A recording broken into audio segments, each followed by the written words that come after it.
இருக்கேன். என்னங்கய்யா? வலியெல்லாம் போயிடுச்சுங்க. வலி போயிடுச்சு. Very good very good very good. வெளியே போயிடுச்சுங்க. அந்த பிரச்சனைகள் ஏதோ உள்ள இருக்க மாட்டேன். ஃபர்தரா ஹாஸ்பிட்டல் போலையா, ஒரு தடவை போய் செக் பண்ணேன். கோயம்புத்தூர் போயிட்டு இந்த எம்ஆர்ஐ எல்லாம் எடுத்து பார்த்தாங்க. அவங்க நான் ஃபாரின்ல சொன்னதா சொன்னாங்க. அந்த டிஸ்க் ப்ராப்ளம் இருக்கு, டிஸ்க் அழுத்திட்டு இருக்கு. ஒரு 3 வாரம் நீங்களா ரெஸ்ட்ல இருங்க, சரியாச்சுன்னா ஓகே, இல்லாட்டி வந்து ஆபரேஷன் பண்ணணும்னாங்க. நான் அப்புறம் ஒன்னும் பண்ணல. அப்புறம் வீட்டுல வந்து ரெஸ்ட்ல தான் இருந்தேன். அது தானா சரியாயிடுச்சுங்க.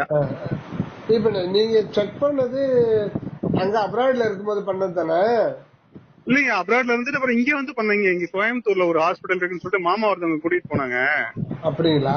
ஆமாங்க, இங்க போயிட்டு எம்ஆர்ஐ எடுத்து பார்த்தாங்க. அவங்க அங்க சொன்னதான் சொன்னாங்க. அந்த கழுத்து எலும்புல 2 செர்விக்கல்னு சொல்றாங்க. அதுல வந்து 2 டிஸ்க் வந்து நசுங்கிடுச்சு, நரம்பு அழுத்திட்டு இருக்கு. அதனாலதான் உங்களுக்கு வலி இருக்கு. இப்ப வலி எப்படி இருக்குன்னாங்க. எனக்கு ஒரு முன்னாடி ரொம்ப பீக்ல இருந்துச்சுங்க. அப்ப அங்க ஃபாரின்ல இருக்கப்போ இப்ப கொஞ்சம் குறைஞ்சிருந்துச்சு.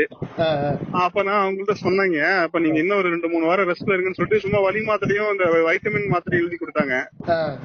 அதை எடுத்துக்கிட்டு நான் வீட்டுல வந்துட்டு ரெஸ்ட்ல தாங்க இருந்தேன். அப்புறம் சும்மா லோக்கல்ல ஒரு பிசியோதெரபிட்ட போயிட்டு பிசியோதெரபி பண்ணி பார்த்தாங்க. மாமா ஒருத்தர் கூட்டிட்டு போவாங்க. இதுலயே வந்து வலி ஒரு 95% குறைஞ்சிருச்சுங்கய்யா. Very good very good very good. நார்மலா இப்ப வண்டி ஓட ஒரு கொஞ்சம் வண்டி ஓட்டலாம், போலாம், மாத்திரை சாப்பிடணுங்கிற அவசியம் இல்லைங்க. நார்மலா இருக்கீங்க. ஆனா நம்ம வேலைகள், இந்த பழு தூக்குற வேலை, இல்ல சிஸ்டம்ல கம்ப்யூட்டர்ல தொடர்ந்து உட்கார வேலை, இந்த மாதிரி வேலைகள்லாம் நான் எதுவும் செய்யலைங்க. வீட்டுல ரெஸ்ட்ல இருந்துகிட்டு ஒரு 6 மாதம் கழிச்சு அதை பாத்துக்கலாம். ஆமா எனக்கு திருப்பி வேலைக்கு போகலைங்க. அப்ப வீட்டுல அங்க போயிட்டு வலி வந்துட்டா வர முடியாதுங்கிறதால பாத்துட்டு போய்க்கலாம்னு சொல்லிட்டு வீட்டுல இங்க இருந்துட்டாங்க. இப்ப மறுபடியும் வெளிநாடு போறீங்களா? இல்லைங்க, போகலைங்க. அதாங்க நான் லீவ் ஒரு எக்ஸ்ட்ரா கேட்டு பார்த்தேங்க, லீவ் கிடைக்கல. அப்படிங்களா? ஆமாங்க, அது ஏன்னா கிடைக்கல. அதனால நான் போகலைங்க. ரிஸ்க் எனக்கு அங்க போயிட்டு அங்க இருந்தது. இப்ப நம்ம வீட்டுல ஃப்ரீயா இருக்கும். அங்க போயிட்டு வலி வந்தா எனக்கு அடுத்த ஒரு 8 மாசம் 10 மாசத்துக்கு லீவ் இல்லைங்கய்யா. அப்படிங்களா? அப்ப கொஞ்சம் உடம்பு இப்ப இறைவன் சரி பண்ணி கொடுத்திருக்காரு. அதனால இதை அப்படியே மெயின்டைன் பண்ணிக்கலாங்கிற இதுல இருந்துட்டேங்க. எனக்கு அங்க திருப்பி போறதுக்கு உண்டான ஒரு டெசிஷன் எடுக்கிற மாதிரி சுவாமிகள் இன்னும் எனக்கு இது பண்ணி அந்த அளவுக்கான ஒரு உள்ளுணர்வுல சாமி உணர்த்தல. இப்ப இங்க கொஞ்சம் இருந்துக்கலாங்கிற மாதிரி தான் எனக்கு தோணுச்சுங்க. Okay okay. இப்போ சரிங்க. அந்த இது ஒரு இதுக்கு சொல்ல அதை ஃபாலோ பண்ணிட்டு வரீங்களா? ஆமாங்க, நான் காலையில இந்த இதுங்க நம்ம முக்கூட்டு சூரணம் வாங்கி குடிச்சிட்டு இருக்கேங்க. வாக்கிங் போறேன். அப்புறம் தண்ணி வந்து முன்னாடி சுடுதண்ணி தான் குடிச்சிட்டு இருந்தேன். இப்போ ஒரு வாரமா எனக்கு இந்த ஹீட்ல வந்து பச்சை தண்ணி குடிச்சிட்டு இருக்கீங்க. தண்ணி சுட வச்சு குடிப்பேங்க. வழக்கம் போல நான் 4:30 எந்திரிச்சுட்டு நம்ம காலையில பிரார்த்தனை முடிச்சுட்டு அப்புறம் வாக்கிங் போவேன். ஒரு நாள் விட்டு ஒரு நாள் வாக்கிங் போவேன். முக்கூட்டு சூரணம் காலையில ஒரு இதுல சேலத்துல இருந்து ஆர்டர் பண்ணி நம்ம சன்மார்க்க இதுல குழுவுல தான் வந்தாங்க. அது ஆர்டர் பண்ணி அது முக்கூட்டு சூரணம் போட்டு குடிச்சிருவீங்க. 2 வேளை தான் சாப்பிடுவோம். காலையில ஒரு வேலை, நைட்டு ஒரு வேலை. இட்லி தோசை எல்லாம் எடுத்து நிறுத்திட்டீங்க. சாதாரண சாப்பிட்டாங்க. சரிங்க. எதையுமே ஒரு லிமிட்டா வச்சிருக்க. சரிங்க. மிளகு சீரகம் அதிகமா சேர்த்துங்க. சரிங்க. இன்னொரு இது சொல்றேன், அத கை தட்டுறீங்களா? ஒரு 10 நிமிடம், ஒரு 50 முறை கை தட்டணும். சரிங்க ஐயா, நான் மறந்துட்டேங்க. அது கை தட்டலைங்க. அது இப்போ நமக்கு இதெல்லாம் சித்தர்கள் காலத்துல 10,000 வருடங்களுக்கு சொன்னதுதான். முந்தி கை தட்டுறது, கும்மி அடி, பெண்கள் கும்மி அடி பாட்டு வந்து பாருங்க, வள்ளல் பெருமான் பாடுற பாட்டு. ஆமாங்க ஆமாங்க. கும்மி அடிக்கிறது அந்த காலத்துல செய்வாங்க. அந்த எங்க ஊர்ல நான் சின்ன வயசுல இருக்கும்போது அந்த ஜாத்திரை வருவாங்க. ஜாத்திரை, பொங்கல், காணும் பொங்கல் முடிஞ்ச பிறகு முதியோர்கள்லாம் தெருல விளையாடுவாங்க. அது ஒரு ஜாலியா. அதை எல்லாருமே வந்து பாப்பாங்க, ரசித்து. சாயந்தரம் 6 மணிக்கு மேல எல்லா முதியோர்கள் இழுத்து விட்டுருவாங்க. தெருல இழுத்து விட்டு அவங்க அந்த கும்மி அடிக்கிறது ஒரு ரவுண்டா நடந்துகிட்டே கும்மி அடிப்பாங்க. சின்ன வயசுல விளையாடினாங்களோ அறியாத பருவத்துல அதெல்லாம் அவங்க செய்வாங்க. அதை எல்லாம் பார்த்து ரசிப்போம். அந்த காலத்துல இந்த கும்மி அடிக்கிறது இதெல்லாம் இருந்ததுங்க. பல இதுல வந்து நமக்கு அதெல்லாம் வந்து பல வியாதிகள் போகும். அதாவது உள்ளங்கை உள்ளங்கால்ல வந்து நம்ம உடம்புல இருக்கிற எல்லா ஆர்கான்ஸ்கள் பழுதுபட்டாலும் அதுக்கான ஒரு முடிச்சு உள்ளங்கையில உள்ளங்கால்ல பின் பாயிண்ட் இருக்குன்றாங்க. அக்குபஞ்சர்லாம் இந்த பேசிக் வச்சுதான் உள்ளங்கையில நிறைய பாயிண்ட் இருக்குது. நம்ம வந்து ஒரு இப்ப கிட்னில பிரச்சனை இருக்கு, இல்ல வயிற்று வலி, தொடர்ந்து வயிற்று வலி இருக்கு, ஹார்ட்ல பிரச்சனை இருக்கு, மென்டல் ஸ்ட்ரெஸ் கூட எல்லாத்துக்குமே அந்த அந்த அக்கு பிரஷர் அது ஒரு மெத்தடு, அக்கு பஞ்சர் அது ஒரு மெத்தடு. சரிங்க. அக்கு பஞ்சர் ஒரு நுனியான ஒரு ஊசி வச்சுட்டு இருப்பாங்க. அது வந்து வெங்கலமா என்ன தெரியல. அந்த ஊசியில குத்திட்டு அப்படியே இது பண்ணுவாங்க. சரிங்க. அந்த பாயிண்ட் அவங்களுக்கு மட்டும்தான் தெரியும். ஆமாங்க ஆமாங்க. அது காசு கொடுக்கணும். ஒரு வாரத்துக்கு 2 முறை போனோம். ஒரு 200 ரூபா. நல்ல டாக்டர்னா 200 ரூபா ஆகும். கொஞ்சம் தான் 300 ரூபா ஆகுவாங்க. தேவையில்லை. அதாவது அக்கு பஞ்சர் வந்து நீங்க என்ன பண்ண எல்லாத்தையும் தேடிட்டு இருக்க முடியாது நம்மளால. சரிங்க. அந்த பின் பாயிண்ட் நம்ம அதை படிக்க வேண்டியல கொள்ள வேண்டிய நல்லா கரெக்டா இந்த 5 வரல அந்த 5 வரல எல்லா பாயிண்ட்டும் அமுக்குற மாதிரி கையை தட்டுங்க 50 முறை. சரிங்க. அம்மாவுக்கு ஏகப்பட்ட ப்ராப்ளம் இருந்ததுங்க. உங்களுக்கு தெரியாது இல்ல? ஆமா ஆமாங்க ஐயா சொல்லிருக்கீங்க. சமாளிக்க முடியாது அந்த மாதிரி. சரிங்க. இப்ப வளர் பெருமாள் வந்து ஒரு பெரிய சலுகை நன்மை செய்யறாரு. 4 பேர் அவளால சமாளிக்க முடியாது. அவங்க பாட்டு கத்துவாங்க. தூக்கம் கிடையாது. ஸ்டெப்பா இதெல்லாம் இது பண்ணிட்டு அந்த கை தட்டுறது, கை தட்டினாதான் இது கூட சோம்பல அவங்களுக்கு. சாப்பாடு முன்ன வச்சு கை தட்டினாதான் சாப்பாடு இருக்கலாம். சரிங்க. அதுலயே வந்து 50 5 முறை 10 முறை தான் தருவாங்க. ஏமாந்தான் அவ்வளவு மகா சோம்பேறி. காலையில கூட 3 முறை தட்டுன்னு சொல்லிட்டு பாத்ரூம்ல போய் யூரின் போயிட்டு வர்றேன் முடிஞ்சிருக்காங்க. சரி சரிங்க. சரி, அதுக்கு ஒரு ஐடியா வச்சுக்கிறேன். ரைட்டு பாக்கலாம். இன்னொன்னு இது ஒரு முக்கியமானதுங்க. சரிங்க. இந்த காது இருக்கு இல்லைங்களா, ஓங்காரம். ஆமாங்க. இத சின்ன வயசுல இதெல்லாம் பண்ணுவாங்க. எண்ணெய் தேய்த்து குளிக்கும் போது தலையில அப்படி தட்டு மசாஜ் பண்ணுவாங்க. சரிங்க. காதுல எல்லா பக்கமும் இழுத்து விடுவாங்க. காது எல்லா பக்கமும். சரிங்க, இழுத்து விடணும். இந்த காது வந்து காது ட்ரீட்மெண்ட் தனியாவே இருக்குங்க. அது எதுல இருக்கு எனக்கு தெரியாது. சரிங்க. இத பண்ணிட்டேன். அம்மாவுக்கு வந்து ரொம்ப ஹாப்பியா இருக்காங்க. எந்த பிரச்சனையுமே இல்ல. சரி சரிங்க. சரிங்க. மனநிலை மாறும், எல்லாமே சரியா போச்சு. சரி சரிங்க. மனநிலை மாறி இருப்பாங்க, கத்துவாங்க, மாத்தி மாத்தி மாத்தி பேசுவாங்க. சரிங்க. எப்பவோ அவங்க வாழ்க்கையில 60 வருஷம் போயிட்டு திடீர்னு சொல்லுவாங்க. சரிங்க. மாறாட்டமா பேசுவாங்க. அதெல்லாம் எல்லாமே கம்ப்ளீட்டா சரியா போச்சு. சரிங்க. சரிங்க. என்னன்னா அவங்களுக்கு வந்து அந்த இடுப்புல உடஞ்சதுனால அது ஆபரேஷன் ஃபெயிலியர் ஆயிடுச்சு. அது ஒண்ணும் பண்ண முடியாதுங்க. சரிங்க. இடத்துலயே எல்லாம் மற்றபடி ஹெல்த்தியா இருக்காங்க. உடம்புலாம் ஹெல்த்தியா இருக்கு. சரி சரிங்க. இது இப்ப இந்த காது இழுத்து விடுறது எப்படிங்க? எண்ணெய் தடவை அன்னைக்கு இழுத்து விடுங்களா?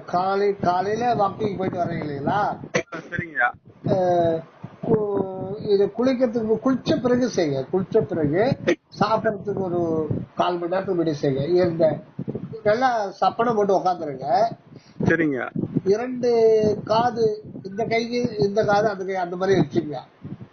மாத்தி இந்த தோப்பு கண்ணு போற மாதிரி மாத்தி வச்சுக்கோங்களா? மாத்தி வைக்க கூடாது. லெப்ட் காதுக்கு லெப்ட் கை, காது ரைட் கை. சரிங்க. காது கீழ்ப்புறம் இந்த தொங்குதுல போறாங்கல்ல, அங்க 2 பெரிய விரலாலும் ஆள்காட்டி விரலாலும் நல்லா அழுத்தி பிடிங்க. சரிங்க. அழுத்தி பிடிச்சி ஜவ்வு மாதிரி மெதுவா இழுங்க. சரிங்க. 2 காதையும் கீழ் நோக்கி இழுங்க. நல்லா மெதுவா இழுங்க. சரிங்க. 10 முறை இழுத்து விடுங்க. சரிங்க. அப்புறம் அப்படியே காது மேல் பக்கம்ல அந்த மடல் இருக்கு இல்லைங்களா? ஆமா ஆமாங்க. அந்த நடுவுல இருக்கிற மடலை பிடிச்சிட்டு மேல் பக்கம் மேல் நோக்கி இழுங்க ஒரு 10 முறை. சரிங்க. இழுத்து விட்டு திருப்பி திருப்பி இது பண்ணலாம். சரிங்க. சரிங்க. 2வது முறை. 3வது வந்து சைடுல இருக்கணும். இது எப்படின்னா காதுடைய காது உள் மடல் இருக்கு இல்லையா? நடுக்காது உள் மடல். சரிங்க. நடுவுல மடல், அந்த வெளி சைடு அந்த மடல். சரிங்க. அந்த மடல்னு சொல்லுவாங்கல்ல, இந்த உள் பக்கமா இருக்கிறது. ஆமாங்க.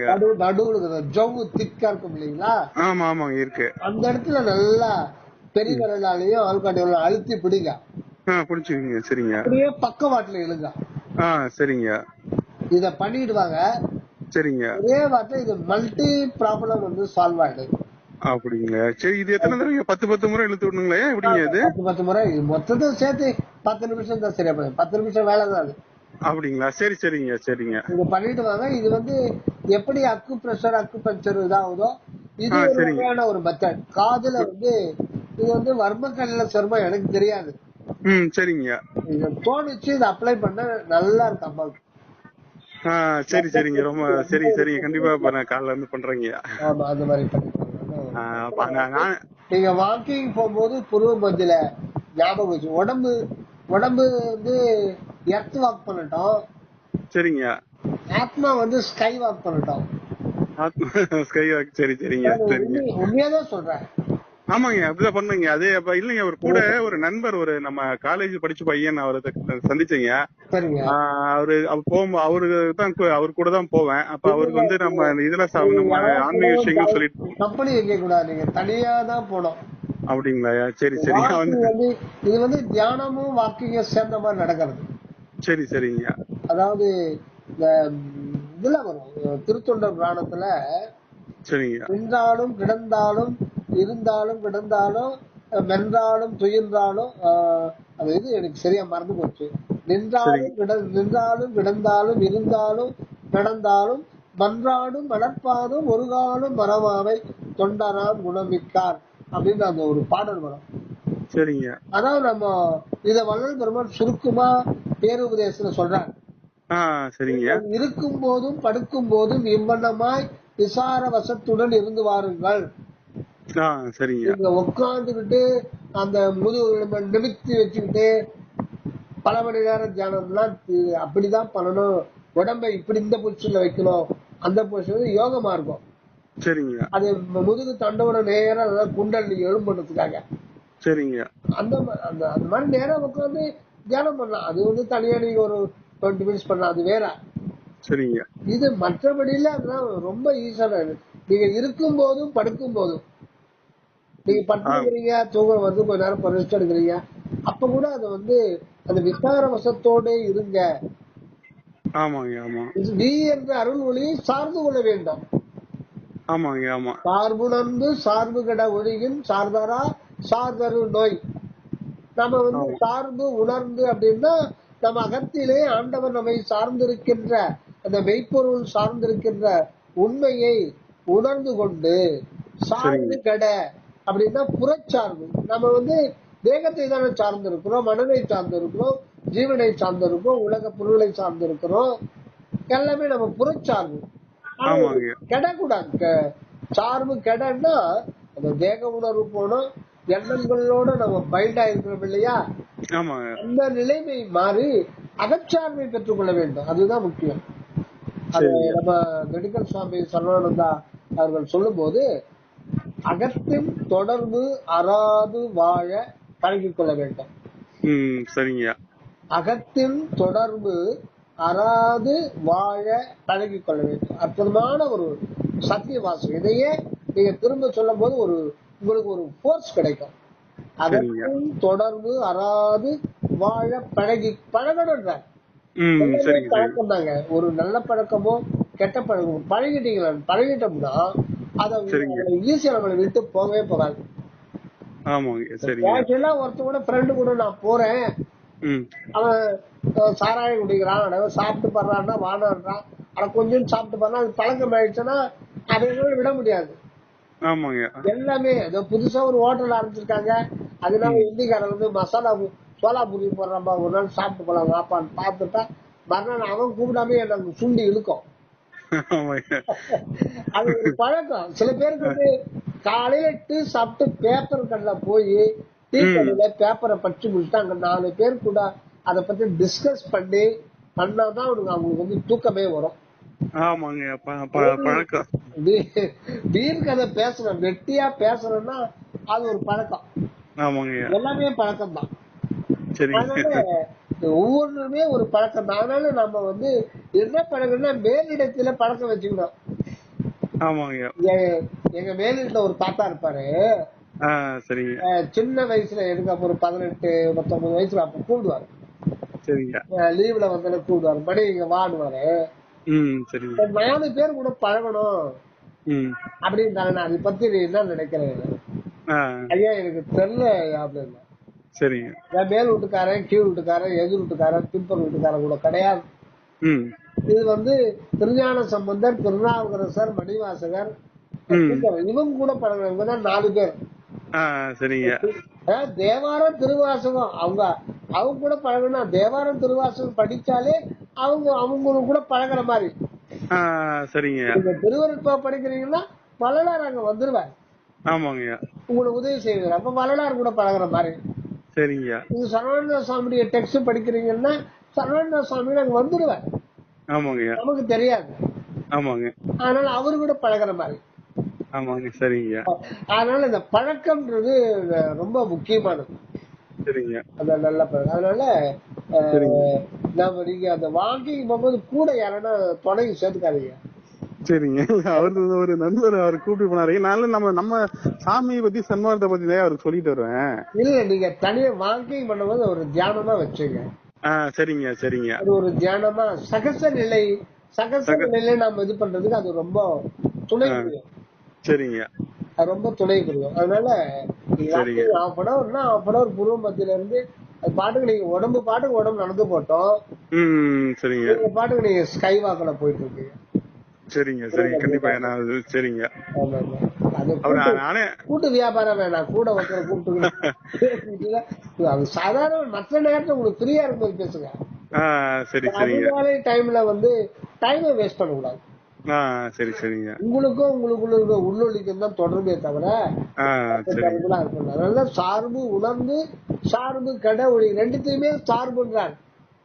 சரிங்க. இடத்திலே நம்ம இந்த பிரபஞ்சத்துல இருக்கிற ஜடப்பொருள் தான் நமக்கு உடலாக மனமாக உயிராக சார்ந்து இருக்கிறது. இது சார்ந்து இருந்தாதான் அகத்திலே இருக்கிற அந்த மெய்ச்சார்பை நம்ம உணர முடியும். அது வேற விஷயம். தத்துவங்களை பத்தி நம்ம தெரிஞ்சுக்கணும்னா இதை கடந்து போனாதான் அந்த அகச்சார்பு பெற்றுக்கொள்ள முடியும். சார்பு உணர்ந்து அந்த மெய்ப்பொருள் நம்மை சார்ந்து இருப்பதை உணர்ந்து நம்ம புறச்சார்பு எல்லாம் எடுத்து அந்த அகச்சார்பை பெற்றுக்கொள்ள வேண்டும்.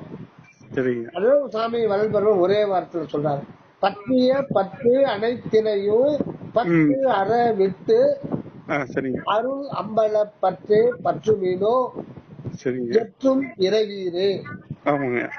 எல்லாம் அதேதான் ஒவ்வொரு கோணத்துல ஞானிகள் விளக்குறாங்க.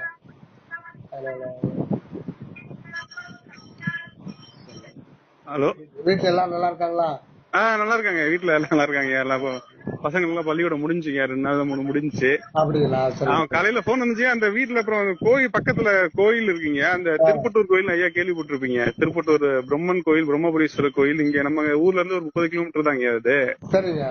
அது அங்க அப்புறமா கொஞ்சம் மாமனார் வீட்டுல எல்லாம் வந்தாங்க. அவங்களை கூட்டிட்டு பஸ்ல போனீங்க. அதான் அப்ப போன் தெரியல. ஐயா நம்பர் நான் சேவ் பண்ண மாட்டேன், வேற நம்பர் தான் இருக்கு. அப்ப நீங்க மெசேஜ் பண்ண உடனே தெரிஞ்சுது. சரின்னு சொல்லி வருகின்ற ஒரு இக்கட்டான ஒரு சூழ்நிலை, வருமானம் குறைவு, இருக்கிற வேலை போறது, வேலை கிடைக்காம இருக்கிறது, இந்த மாதிரி சூழ்நிலை எல்லாம் ஏன் வருதுன்னு கேக்குறீங்கன்னா நம்மள அகம் திருப்புவதற்காக தான் இந்த மாதிரி சூழ்நிலையை வகுத்து கொடுக்குறாங்க. ஆமாங்க ஐயா, நீங்க சொல்லுவீங்க. நோய் நொடி வர்றது இது நம்ம அகம் திரும்ப தயாராயிட்டோம்னா ஒரு இறைவனுக்கு அது ஒரு பொருளே கிடையாது. சூழ்நிலையை பொருட்படுத்தாதீங்கன்னு பல இடத்துல நம்ம திண்டுக்கல் சுவாமி சொல்லுவாருங்க. ஏன்னா சூழ்நிலையை நிர்ணயம் பண்றது, அத வகுத்து கொடுக்கறது இறைவன் தான். அவர் என்ன நோக்கத்தை கொடுக்கிறாருன்னா, இப்போ இந்த தருணம் ரொம்ப ரொம்ப ரொம்ப முக்கியம். மற்ற சூழ்நிலை எத்தனையோ கோடி காலமா எத்தனையோ கோடி பிறவிகள்ல நம்மை சூழ்ந்த சூழ்நிலைகள் எல்லாமே நம்ம அந்தந்த டைம்ல அந்த ஒரு குறிப்பிட்ட எக்ஸ்பீரியன்ஸ் கொடுக்கறதுக்காக தான். இப்போ இந்த புறநிலைங்கிற எக்ஸ்பீரியன்ஸ் எல்லாம் முடிஞ்சு போன தருணம் நம்ம உள்ள இருக்க எக்ஸ்பீரியன்ஸ் அருள் தான். கோல் இறைவனுடைய கோல், பிரபஞ்சத்தினுடைய கோல் அந்த குறிப்பிட்ட உங்களுடைய உணர்வு புள்ளியில அருள் அனுபவத்தை தரணும். அதுக்கு நாம தயாராகல, நம்ம பக்குவம் அகத்துல கூடல இருக்கு அப்படின்னா அதுக்கேத்த மாதிரி நமக்கு போர்ஸ் கொடுக்கறதுக்காக அது ஒரு வியாதியா வரலாம். இல்ல அந்த சரிங்க. வியாதி சில காலம் நீடிக்கலாம். சரிங்க. நீங்க மருந்து சாப்பிட்டாலும் வேலை செய்யாது. சரிங்க லட்சக்கணக்கா சரிங்க. செலவு பண்ணாலும் அதுக்கு கடவுள் கட்டளை அது எப்ப போகணுமோ அப்பதான் போகும். ஆமாங்க. அதுக்காக மருந்தே சாப்பிடக்கூடாதுன்னு அர்த்தம் இல்ல. சரிங்க அதுக்காக ஹாஸ்பிட்டலா மாத்திக்கணும் அதுவும் அர்த்தம் கிடையாது. சரிங்க. ஏதோ ஒரு நல்ல நமக்கு ஒருத்தர் நல்ல ஒரு டாக்டரா பார்த்து எளிமையா அது பாட்டு சரிங்க. குறிப்பிட்ட அது மாத்திரை சாப்பிட்டா அது கொஞ்சம் கொஞ்சமா அணுவணும். ஆனா நம்ம பக்குவம் சாமி சொல்லுவாரு, சரிங்க. பக்குவப்படவில்லை என்பதை உணர்ந்து சரிங்க. கொண்டு நாம் பக்குவம் அடைய வேண்டும். சரிங்க. பக்குவம் அடையணும் நம்ம அந்த கான்சென்ட்ரேஷன் உள்ள கொண்டு போனோம். அதே நேரத்துல புறத்துல நமக்கு ஒரு கடமை, ஒவ்வொருத்தருக்கும் ஒரு கடமையை ஆண்டவர் உணர்த்துவார். சரிங்க. அந்த கடமையை கரெக்டா செய்யணும், அது ரொம்ப முக்கியம். சரிங்க. நீங்க நம்ம கல்யாணம் பண்ணிக்கல, ஒருத்தர் கல்யாணம் பண்ணிக்கலன்னா கடமை ரொம்ப கம்மியாயிடும். ஆமாங்க. அவர் கடமை அம்மா அப்பா இருக்கிறவரை கொஞ்சம் பார்த்துக்க வேண்டியது. ஆமாங்க. அது அண்ணன் தம்பியாக்காரங்க அது அவங்கவுங்க தனிப்பட்ட ஒரு இது, அதை முடிஞ்சா செய்யலாம். ஆனா தாய் தந்தையை பார்த்துக்க வேண்டியது ரொம்ப பொறுப்பு. சரிங்க. ஆனா ஒருத்தர் பிரம்மச்சாரியா இருக்கிறேன்ட்டா அவரு சார்பா அவரை நம்பி யாரும் வரப்போதில்ல, ஆமாங்க. குழந்தைங்க இல்ல. அதனால அவருக்கு கடமைன்றது சுயநலத்துக்காக இல்லாம பொதுநலத்துக்காக வந்துரும். ஆமாங்க. அப்பவும் கடமையை செய்யணும். ஆமாங்க. இருந்தாலும் ஏன்னா ஒரு நிர்பந்தம், இந்த பையனுக்கு இதை செய்யணும், வீடு கட்டி கொடுக்கணும்னு ஒரு அழுத்தம் உங்களுக்கு கிடையாது. ஆமாங்க. அதனால உங்களுக்கு ரொம்ப ஃப்ரீ ஆயிடுவீங்க. ஆமாங்க. எதுக்கு சொல்றேன்னா இந்த கடமையை கரெக்டா செய்யணும். ஆனா அந்த சூழ்நிலை தான் நமக்கு கடமையை உணர்த்துது. அப்படி செய்யும் போது சூழ்நிலையில பந்தப்படும் போது இடையில நமக்கு சில சோதனை வருது, நோயா வருது, இல்ல ஒரு பகையா வருது, கடன் தொல்லையா வருது, கையில இருக்கிற வேலை போயிடுது ஏதோ ஒரு காரணத்தால, இல்ல வேலை கிடைக்கிற 3 வருஷமா வேலை கிடைக்கல, இல்ல பிசினஸ்ல லாஸ். இந்த மாதிரி பல பேருக்கு வர்றதுக்கு காரணம் என்னன்னா அவங்களுக்கு காரணமே தெரியாது. ஆமாங்க, தெரியாது. ஏன்னா அவங்க இந்த ஜென்மத்துல அவ்வளவுதான். அது விதி பிரகாரம் அவங்க முயற்சியில இருந்து அருள் ஏகாதசம் தான் இப்ப ஏதோ ஒரு செஞ்சு அது வரலாம். ஆனா ஒரு குறிப்பிட்ட ஆன்மாவை திசை திருப்பணும் அப்படின்னு ஆண்டவர் அதே மாதிரிதான் சோதனை கொடுப்பாரு.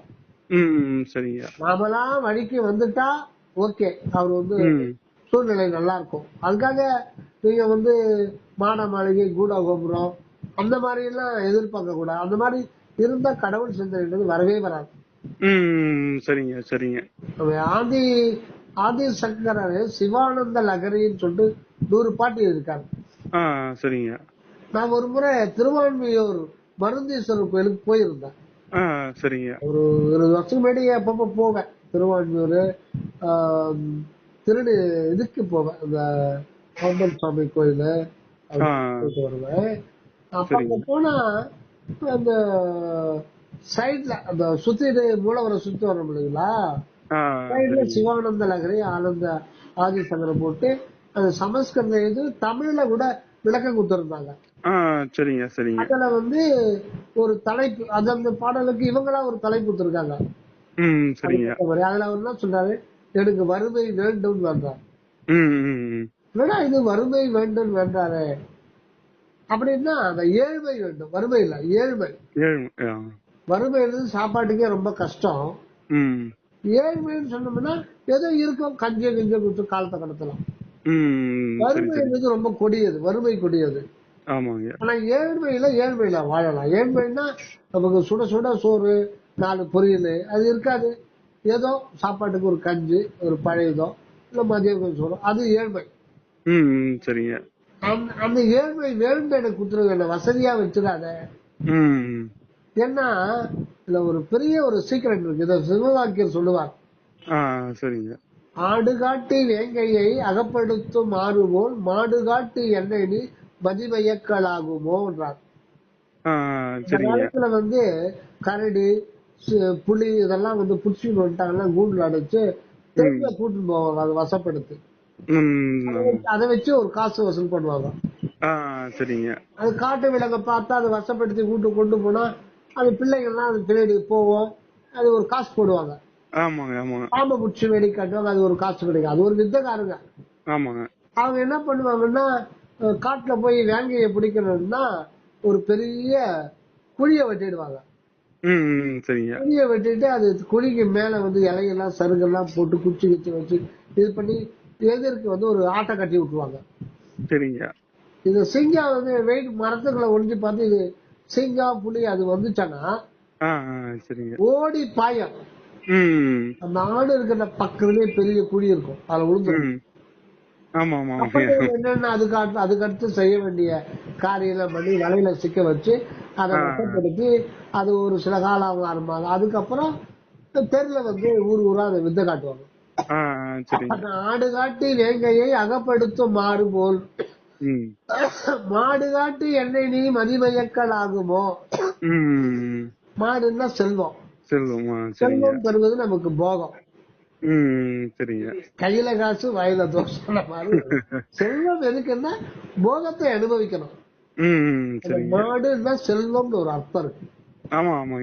செல்வத்தை கொடுத்து என்னுடைய மதிய மயக்காத அப்படிங்கிற செல்வத்தை எடுத்துக்கணும்னு அர்த்தம். தேவைக்கு மட்டும் இருந்தா போதும். அதிகம் இருந்துச்சனால வந்து பிரச்சனை தாங்க. அது வந்து ஒரு அகந்தை வந்துடும். இன்னொன்னு அந்த சேர்த்து வச்ச செல்வத்து மேல ஒரு திருப்தி உணர்வு ஏற்பட்டுரும். சரிங்க. ஒரு மகிழ்ச்சி ஏற்பட்டுரும். இத பத்தி வரலாறு ஒரு வரையில சொல்லுவாங்க. சிறிய வாரியான் மகிழ்ந்தேன் போச்சு. அவங்களுக்கு வந்து அந்த ஜென்மத்துல மெய்ப்பொருளை உணர முடியாது. சிறிய வாரின்னா இப்ப அதானி வச்சுக்கிறாரு இல்லைங்களா, 5 லட்சம் கோடி சொத்து, அதுக்கு பேரு சிறிய வாரிதான். சிறிய பெரிய வாரின்றது அது பரம்பொருள் தான். அருளமுதே நன்னிதி என்றார். நிதி குறையாது. அதனால வந்து அந்த மாடு காட்டி என்னை நீ மதிமயக்கல் ஆகுமோ சிவவாக்கியார். அதே கருத்து தான் அந்த சிவானந்த லகரியில எனக்கு ஏழ்மையில என்ன வெய்ய அப்படின்ட்டு. இதை விட ஒரு அதிர்ச்சியான ஒரு தகவல், தமிழ்நாட்டுல வந்து இப்போ அதுக்கு பேர் அந்த இதுக்கு பேரு ஹார்ட்ஃபுல்னஸ் மிஷன், ஹார்ட்ஃபுல்னஸ் மெடிடேஷன் வருது. இப்போ 2 வருஷத்துக்கு முன்னாடி பேரை மாத்திட்டாங்க. அதுக்கு முன்னாடி ராம்சந்தர் மிஷன் இருக்கும். ராமச்சந்திர மடம் அது வேற. ராம்சந்தர் ஸ்ரீராம்சந்தர் மிஷன் இது சென்னையில ராமவரம் தோட்டத்துல இருக்கு. அது உலகளாவி பரவி இருக்கு. நிறைய பேருக்கு தெரியாது. அவர் பெரிய யோகி, அவர் ஒரு சிவ யோகிங்க. ராமச்சந்திரன் மிஷன் அவங்க வந்து மாஸ்டர் அப்படின்னு தான் சொல்லுவாங்க. அவங்க இதெல்லாம் மாஸ்டர். அவங்கள வந்து ஜாதி மதம் சமயம் எதுவுமே கிடையாது. எல்லாமே உள்ள போறதுக்கான ஒரு இதுதான் அவங்க சொல்லுவாங்க. எல்லாமே உள்ள போக, அந்த உள்நிலையில போக போக போக போக அங்கதான் வந்து அந்த ஒரு அது நிறைய சொல்லுவாங்க. அவங்களுடைய லாங்குவேஜ்ல பூம்பா அப்படின்லாம் ஒரு சில அப்ப ரொம்ப வருஷம் அந்த ஒரு நிலைக்கு எல்லாம் அவங்க போயிடுவாங்க. அந்த நிலைக்கு கடைசி இறுதி நிலைன்னு சொல்லுவாங்க. அந்த மெய்ப்பொருள் இறுதி நிலை அடையிறவரை நம்ம கேர்ஃபுல்லா இருக்கணும். ராமச்சந்திரன் அவங்களே அவருடைய குரு ஒருத்தர் இருக்காரு. என்ன பண்றார் கடவுள்கிட்ட, எனக்கு ஏதாவது ஒரு வியாதி கொடுத்து வச்சிடும் இறைவன். எனக்கு தேக ஆரோக்கியம் எனக்கு திமிர் முடிச்சிடும்.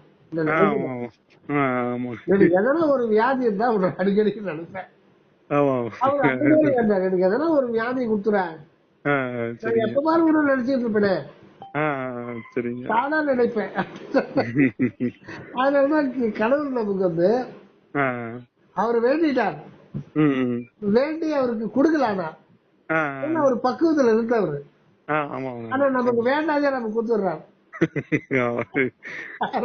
நம்ம பக்குவப்படல.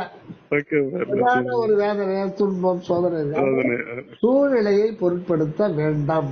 இது வந்து நம்மை பக்குவப்படுத்துவதற்காக திருவருளே இந்த தூக்கிய திருவடி மூலம் இந்த சூழலை வகுத்து கொடுக்குது. அஞ்ச வேண்டாம், நம்மை திருத்துவதற்காக தான் இது வருது. அதனால நம்ம மேல் நோக்கி செல்ல செல்ல இது வந்து செயலிழந்து போயிடும், சூழ்நிலை தானா போயிடும். அதனால அந்த ஒரு கருத்துல வச்சு அதான் முயற்சி தொடர்ந்து இருக்குதான். முயற்சி என்னால விடுறது இல்லைங்க, தொடர்ந்து அப்ப முயற்சியில தான் இருக்கும். அது நம்ம முயற்சியோட வேகமும் அதோட வலிமை எப்படின்னு நமக்கு தெரியலைங்க. ஏன்னா முயற்சியில தான் இருக்கு, தொடர்ந்து முயற்சியில தான் இருக்கும். இப்ப இப்பங்க எனக்கு ஒரு டவுட்ங்க. இப்ப நம்ம இந்த நீங்க இப்போ ஒரு அன்பர் ஒருத்தருக்கு எதுக்கும் இந்த ஜோசியம் ஜாதகம் இதெல்லாம் வந்து இப்போ நம்ம அன்னைக்கு ஒரு ஒரு 2 வாரத்துக்கு முன்னாடி ஒரு விளக்கம் கொடுத்திருந்தீங்க. இலங்கை என்பவர் யாரோ கேட்டிருந்தாங்க. அப்ப நீங்க சொல்லியிருந்தீங்க. இப்ப நமக்கு பிறப்பு ஜாதகம் இருக்குல்ல, பிறப்பு ஜாதகப்படி இப்ப எனக்கு வந்து பாத்தீங்கன்னா இப்ப நம்ம முன்னாடி எல்லாம் பூர்வீகம் வந்து இவங்களுக்கு செட் ஆகாது, பூர்வீகத்துல இவங்க இருக்கக்கூடாது, இருந்தா சிறப்பு கிடையாது அப்படின்லாம் சொல்றாங்க. இது இந்த இந்த இதை வந்து இறைவன் வந்து ஏற்கனவே பிறப்பு ஜாதகம்னா இப்ப அந்த விதிங்கிறது இறைவன் ஏற்கனவே வகுத்தது தானே. அதை மீறி நம்ம போலாங்களா இல்ல எப்படிங்க? அதை எப்படிங்க நம்ம அணுகிறது? இத நம்ம சுவாமி சரவணந்தா அவர்கிட்ட கேட்டேன். சரிங்க. சாமி என்ன சொன்னாரு, ஜாதகம்ன்றது உண்மைதான். சரிங்க. இந்த ஜாதகம் கோல் நமக்கு வந்து கரெக்டா அது கணிக்கிறது வேற இருக்கு. ஆமாங்க, கணிக்கிறது இருக்குது. இது ஒரு கலை தான், கலை. ஆனா உண்மைதான். ஆனா வந்து ஜாதகத்தை நீங்க மாத்த முடியாது. ஆமாங்க. இப்ப உங்களுக்கு ஜோசியர் என்ன சொன்னாரு, பூர்வீகத்துல இல்லங்க, அது என்னோட பிறப்பு ஜாதகப்படி நான் அந்த தாத்தா சொத்தோ அந்த இதுல நான் இருக்கக்கூடாது, இருந்தா எனக்கு சிறப்பு கிடையாது அப்படின்னு சொல்லி, சிறப்பு கிடையாது, வளர்ச்சி கிடையாது, இல்ல ஏதாவது பிரச்சனைகள்ல இருக்கும் அப்படிங்கிற மாதிரி தான் எனக்கு எப்பவுமே சொல்லுவாங்க. சரி, இப்ப அவரு சொல்லிட்டாரு இல்லைங்களா? ஆமாங்கய்யா. நீங்க அந்த மாதிரி வந்து நீங்க ஃபாலோ பண்றீங்க. ஆமாங்க, அந்த மாதிரி தான் நான் இருக்கேன். போகாம ஃபாலோ பண்றீங்க. ஆமாங்கய்யா. இப்ப எப்படி என்ன நடக்கும்னா, சரிங்க, நீங்க ஜாதகம் கேட்காத போது கூட சரிங்க நீங்க எந்த வழியில போடணுமோ அந்த வழியில உங்களால போக முடியும். சரிங்க சரிங்க. அவரு சொல்லி உங்களுக்கு சில பேர் ஜாதகத்தையே நம்பி இருக்காது இல்லைங்களா? ஆமாங்க, நம்ப மாட்டாங்க. இந்த ஜாதகத்துல இந்த மாதிரி இருக்குது, இதுல இருந்து ஜாதகம் இருக்கு, அதுல இருந்து விளக்கும் கடவுள் கொடுக்கறாருன்னா அது கூட கடவுளுடைய ஏற்பாடுதான். நீங்க வந்து அவரு சொல்றாரு, உங்களுக்கு சூழ்நிலை வந்து சொல்றது கேட்க முடியாத, நீங்க அந்த பழைய இருப்பிலே வர்றீங்கன்னு வச்சுங்களா, அதை தடுத்து நிறுத்த முடியாது. அது கூட அந்த ஜாதகத்துல வர்றதுதான். அது அவருக்கு தெரியாது. நீங்க எப்படி போனாலும் எப்படி போனமோ அது ஏற்கனவே நிச்சயம் பண்ணிருக்கு. ஒன்றும் பண்ண முடியாது. என்ன தந்திரம் பண்ணி மனதினால என்ன முடிவு பண்ணினாலும் சரி, இந்த வழியில் தான் போகணும்னு ஏற்கனவே இருக்கு, அதை மாத்த முடியாது. இந்த ஜாதகம் கோளு இதெல்லாம் வந்து எது வரையில நம்ம கட்டுப்படுத்தோம் அப்படின்னா, நகம் திரும்பாம முரண்டு பிடிக்கிறோம் இல்லைங்களா, அது வந்து அதனுடைய கண்ட்ரோல்ல தான் இருக்கும். நாம வந்து இந்த கடிவாளத்தை அவுத்து விட்டுட்டு, இந்த மாயனுடைய கடிவாளத்தை அவுத்து விட்டு இறைவனோட சரண்டர் ஆயிட்டுன்னு வச்சுங்க, அது எல்லாம் தன்னுடைய கட்டளை வித்ட்ராவல் பண்ணிக்கும்.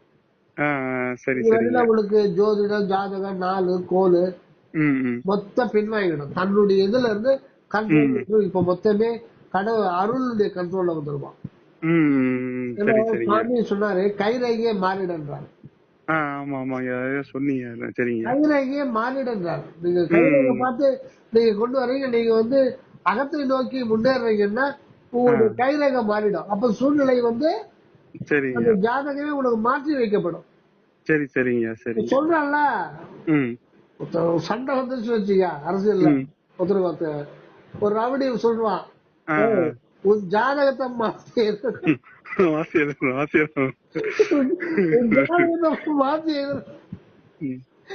அது முடியாது.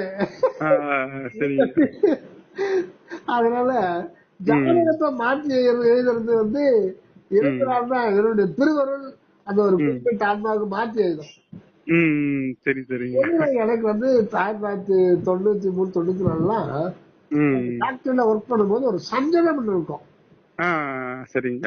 அந்த ஃபேக்டரியில அந்த மாதிரி ஒரு இது இருக்கும். அந்த ஒரு நிறைய ஒரு அந்த இதுன்னு போயிட்டோம்னா, டெக்னாலஜின்னு போயிட்டோம்னா நிறைய மனம் வந்து சஞ்சலத்துல இருக்கும்.